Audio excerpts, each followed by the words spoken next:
Welcome back to the channel, everyone. Today we're going to discuss these two radios and which one's going to stay and which one's going to go.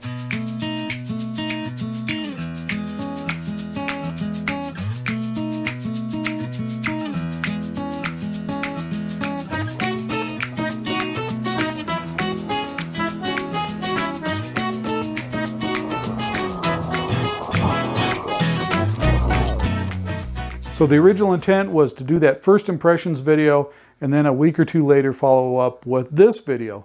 Well, life kind of got in the way, but that worked out to my advantage because I had a little more time behind the scenes to play around with these two radios, compare features, get a little more in depth into it. And what I thought was just going to be the runaway radio that I knew was going to stay didn't turn out to be quite so clear cut. I'll explain that in a little bit. First of all, I want to get this out of the way. The TS-890 does not have a second receiver. So if you're looking for a radio with that second receiver, this is not the radio for you.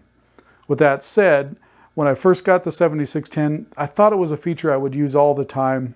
I use it once in a while. It's not like I never use it, but I do use it on occasion. During all this testing, I don't know why I hadn't discovered this before, the dual scope display on the 7610. You can split that scope out into two screens, one for the subband and one for your main band, and you can use the mouse and click on any signal you see on either scope and it will jump the sub or the main receiver over to that signal. I found that a pretty valuable feature on the 7610. During my testing between these two radios, I found myself using that more and more. So that's kind of a knock on the 890, that it doesn't have that second receiver. And at first I didn't think it was that big a deal. And for a lot of people it probably wouldn't be. Even for me, I don't think it would be like, I'm not going to buy the 890 because it doesn't have the second receiver.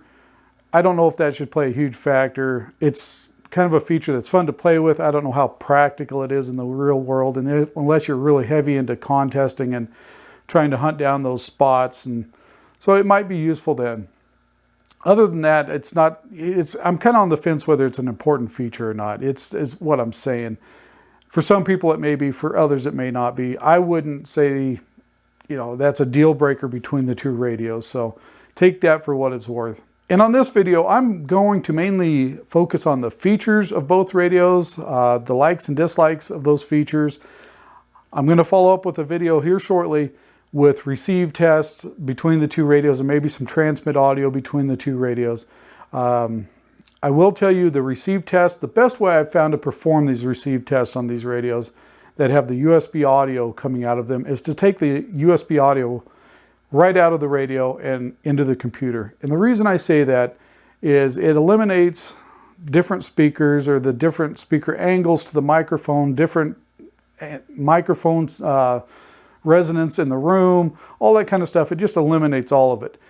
And I did find with both radios that whatever you have your filter set at, or the receive audio filters, treble bass, whatever you got that set for, it reflects through that USB audio. So you're not just getting random audio from that USB. I've compared it to what's coming out of the speaker, and it's really, really close. So when you hear the comparisons, that's what I'm using as USB audio, just because it eliminates all the other variables in the test. So let's jump into the ease of use between these two radios. At first I thought the 890 was going to be the radio for ease of use because more stuff was laid out on buttons and knobs. And after using the two radios side by side, I have to admit I was dead wrong about that. The only thing I like better on the 890 as far as the layout is where the volume knob is. And I'm a Kenwood fan. I've always liked Kenwood products, but the 7610 is just more logically laid out. Even though things are hidden in menus, the menus are easy to navigate. They operate like any modern phone or tablet. The nice little icons, windows you open up, and it's all touchscreen, really easy to navigate. The 890 is not touchscreen for the most part. The only two things on that radio that I've found that the touchscreen works on is touching a signal on the band scope and having it jump to that frequency. Not super accurately, but it does. And the other thing is being able to change the meter between three different kinds of meters on the radio. That's really about the only thing I've found on the The 890, that's touchscreen. 7610 on the other hand, easy to navigate, how you change modes, how you change your meter, everything's touchscreen. And I consider myself pretty old school, at least I thought I was, until I used these two radios side by side. And I guess I'm not as old school as I thought, because I just so much prefer the 7610 over the 890, just because of how easy it is to navigate. Even though some of the stuff's hidden in menus, it's easier to find. I don't know how many times I had to break that manual out to find something in that 890. And there's one item I never did really find a clear answer on, was how to bring up the decode screen for PSK31. I'm sure it's buried in there somewhere, and I'm just read past it because I was getting frustrated. I finally opened up a YouTube video to figure out how to get in there, and you have to shut the scope down on the 890 before the decode button shows up. Then you can open it up. Let's talk about the scopes on both radios. Now, at first, the 890, when I was first using it, especially with the waterfall display on, I hated it, absolutely hated what it was doing. It would, when you moved, it wouldn't show you the new spectrum coming up. It was just blank, and then all of a sudden it would try and catch up to itself, and it was just driving me insane. Come to find out, there is something in the menu that I just happened to stumble across while I was looking for something else, and you can turn that on to an active waterfall so it follows along as you're changing frequencies. Now, with that said, it's not nearly as smooth, and it's not as refined as the 7610 scope. After I changed a few settings, it's better. I wouldn't say it's great. It's not unusable. And I don't think most people would even notice if they didn't have a 7610 sitting next to it or some other radio. But if you've got them side by side, you really notice a difference between the two. Let's jump into this feature that I used to be heavily kind of invested in PSK31. I used to do a lot of it. I haven't done it much in the last few years. But I saw it in the manual that both radios had decoders, so I thought I'd give it a try. The funny thing about the radio manufacturers is they seem to always be a little bit behind the times. So even though it's got a PSK31 decoder built in and ready, I couldn't find a whole lot of PSK31 signals out there to decode. Seems like everybody has switched over to FT8, and neither radio decodes FT8 from the screen. But I just found that kind of interesting that we've got PSK31, but you can't hardly find anybody on PSK31 right now. At least I couldn't. I found a few signals, and each radio decodes just fine. I didn't notice a huge difference in the decode between either radio. The one thing I did notice is the 890 is harder to tune in to a particular signal on PSK31. When you've got several signals stacked up side by side, the 890 is a little harder to tune those in, mainly because you lose the little waterfall, or I shouldn't say you don't lose it, you don't have that little waterfall like the 7610 has. You still have the scope display up above, but you have a little waterfall right next to the decode screen on the 7610, so you can tune right into those signals. So on the 890, all you have is the little eye off to the right side of the decode screen, and above, you've got the scope and waterfall there, but even on its narrowest setting, you can't really see those individual signals. So for that, I say the 7610 is probably a little better for the decode. Same with the RIDI. I found it a little easier to tune in individual signals with the 7610 over the 890. Again, the 890 is not unusable at all. And both decode just fine. Time out, just a second. When I was in doing the video edit, I went back into the menu on the TS-890 looking for something completely else, but I stumbled across a way to turn on that small waterfall to where it looks very much like the 7610. The only thing, the resolution's just not quite as good as the 7610. So I thought I'd throw that in there real quick. That is a feature on the 890. I just didn't have it turned on. So the 890 has a feature that the 7610 does not offer, and that's a CW decode screen. To a lot of people, this isn't going to make a hill of beans worth of difference because either you're good at code and you can copy it just fine, or you just don't care about code. But there's a small group of us out there that kind of dabble in it every once in a while. I got my license back in the late 80s, and you had to learn code back then. I got up to the 20 words a minute, barely, and then I promptly just forgot it, didn't use it, and my proficiency just went right out the window. I can still get on and copy 10, 12 words a minute fairly okay. And I'll get caught up a little bit, and then I'll send a couple CQs out. And I usually send faster than I can receive, so I'll send out like 15 words a minute. Inevitably, somebody's going to answer me at 20 words a minute or 25 words a minute. Time to shut the radio off and go in the other room. I don't know what it is about trying to copy code. It's just like being on the radio for the first time all over again. I just get nervous, jittery, sweaty. And so having a CW decode is a good thing for folks like me. Now, I've got several on the computer, and they do okay. And I've noticed where they really struggle is when the speed changes, fluctuates.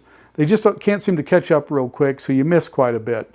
And when the noise level comes up, they do terrible. Well, the decoder on that 890 actually does way better than I thought it would. It does better than any of the programs I have on my computer.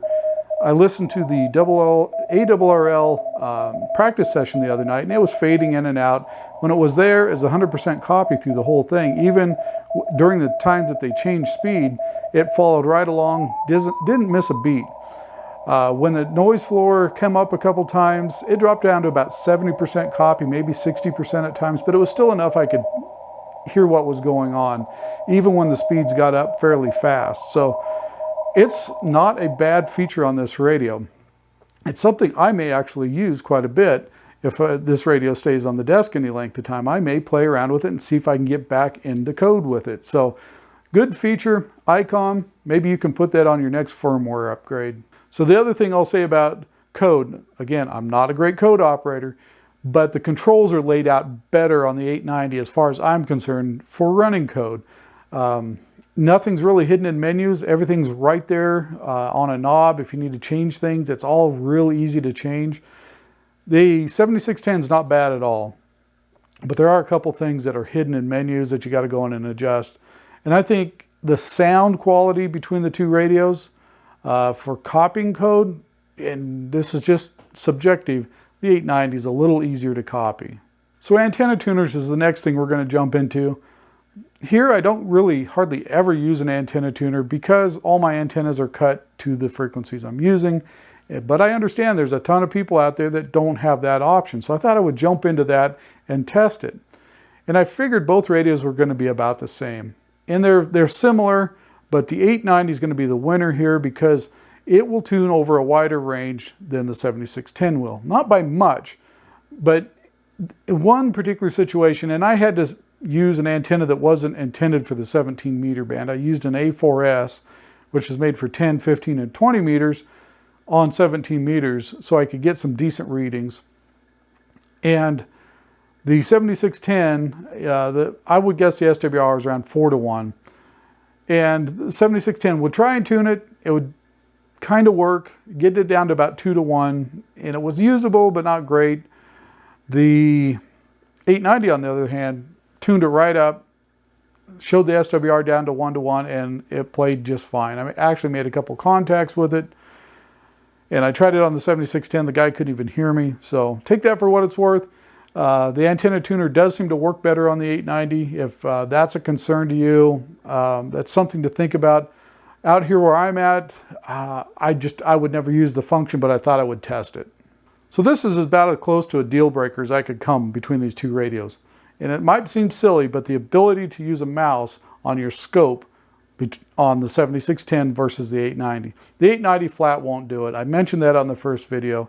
7610 does. I use it all the time, and now that I've found I can use the dual scope on dual receive, it's even more handy. So I've just gotten so used to that feature and being able to just kind of sit back and use the mouse and scroll around and find whoever it is I want to talk to. The 890 doesn't have it.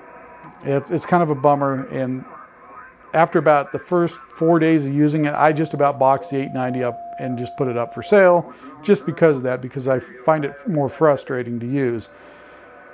But again, that's a personal preference thing. It's I just want to throw it out there that if you like that operating convenience, the 890 is not going to have it. So what about the filters between the two radios? On that first video, I mentioned it didn't seem like the 890 had a way to rotate through different filters as easily as the 7610. Come to find out I was just wrong. The filters were set up on the 890, all three of them identical, so when I was hitting the IF filter button, nothing was changing. Once I figured out how to go in and change those, which you just hold the IF filter button down for a couple seconds, it brings up the screen and you can adjust each one of those three filters individually. And once that was set up, now I've got just as easy access to change through the filters as I do on the 7610. With that said, the 890 has a better set of filters as far as I'm concerned. They're more adjustable. You've got more adjustability on your roofing filters, more on your AF settings, IF settings. It's all adjustable on the 890. And what little I've done playing around with, the band conditions haven't been that busy where I've needed a lot of filtering, but it's definitely, you have more options on the 890 for your filtering. So as far as filters go, the 890 has a better set of filters on it. What about noise reduction and noise blanking on the two radios? Well, unfortunate for me if I'm trying to make a video, but fortunate for me when I'm trying to get on the air, I don't have a lot of RF noise or anything out here that makes a lot of noise. So it's been kind of a hard feature to test between the two radios, but I will follow it up on the next video and try and give you a little bit of taste of the two and how they sound when you're actually using it. I had to go around and try and find everything on the place that would create some noise so I could kind of test it. And I wouldn't say that my tests are conclusive at all, just because I don't have a lot of noise out here to deal with. So when I was in editing, there's one other thing I realized I forgot to mention, and that's the voice keyer on both these radios. That's where you record a message, whether it's CQ contest or your call sign, whatever it happens to be, so you can play it out on the air easily.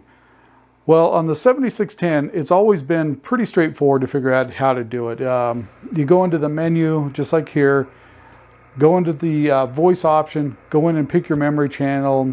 It's pretty straightforward, record it, and you're done. And then when you hit the programmable button, wherever you choose that to be, whether it be on the microphone or on the little external keypad like I have mine, it plays that message out over the air. Now, the 890, I figured out really quick how to do CW and PSK messages out of storage. I use the same keypad that the 7610 uses. The thing is, everything's reversed. 1 through 4 is usually on my left. Well, on the 890, it's now on the right. It's just flipped. So it's not a big deal. It's a nice feature that both radios use the exact same setup. But I could not find anywhere in the manual on how to do voice on that. And I knew it was capable of it. And I looked through both the manuals, the advanced manual and the regular manual. It mentions it, but it really doesn't say how to get in and do it. That's a pretty big letdown to me on Kenwood's part. Usually, I always felt Kenwood had their act together on their manuals. For this 890 manual, I just don't like it. So here's how you go in and set that memory up on the 890. First, it's like the decode function. You have to turn the scope off and then go into this screen. And once you're there, you can bring this screen up.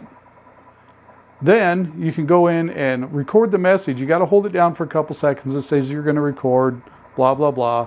And then one thing I don't like about this, well, I think I don't like it because I'm not used to it, is you have to sit there and hold the button down while you're recording. One thing nice about that is as soon as you're done, all you do is let up and it stops the recording. Pretty nice in that aspect, but I don't like sitting there holding it. I think, again, that's one of those personal preference things. But it took me quite a while to figure out how to get to that point. So just wanted to let you know that function is available on the radio. It's just a little hard to find. So this wound up being kind of an overview of some of the features and usability between these two radios. And I kind of handpicked some features that I felt were important to you. If I missed something, which I'm sure I did, let me know in the comments and we'll do a follow-up video and try and answer all those questions about these two radios. Now, as of today, if I had to pick one of these radios, which one would it be? Hands down, it would be the 7610. The main reason, even though I think the filtering is probably better on the 890, and I think it has a slightly better receiver than the 7610, and I mean slight, the usability factor of these two radios, hands down, goes to the 7610. It's intuitive, it's fun to use. I like to come back to my ham shack and have a pleasurable experience while I'm sitting there. And I find with the 890, even though I really try and like that radio, I just don't find it very fun to use. The menu setup I think is terrible on that radio. If you come from a 590, you'll kind of be used to it, but everything is so old school in it that I just don't find it fun to use. I thought I was an old school kind of guy until I started comparing these two radios, and I much prefer the layout on the 7610. To me, it's a logical layout. It just flows, easy to find stuff, and I just like it. The 890, not so much. With that said, the 890 is going to stay on my desk for a while. I was kind of thinking after I was done with this, it was probably going to head out, or one of these two radios was going to head out. But I've kind of changed my mind. I kind of want to play with the CW function a little bit more, maybe get back into code a little bit, because that decoder on that thing, I find it's fairly usable, so I want to play around with that some more. So this may be living on my desk for a while. I may actually try and keep it till the fall sweepstakes contest, because that's the only contest I kind of get heavily involved in, and I'd like to see how it performs compared to the 7610. So it's going to stick around, so if you've got questions about the comparison between these two radios, by all means, leave it in the comments and I'll try and get to those as soon as I can. As always, thanks for watching, subscribing, and we'll see you guys on the next video.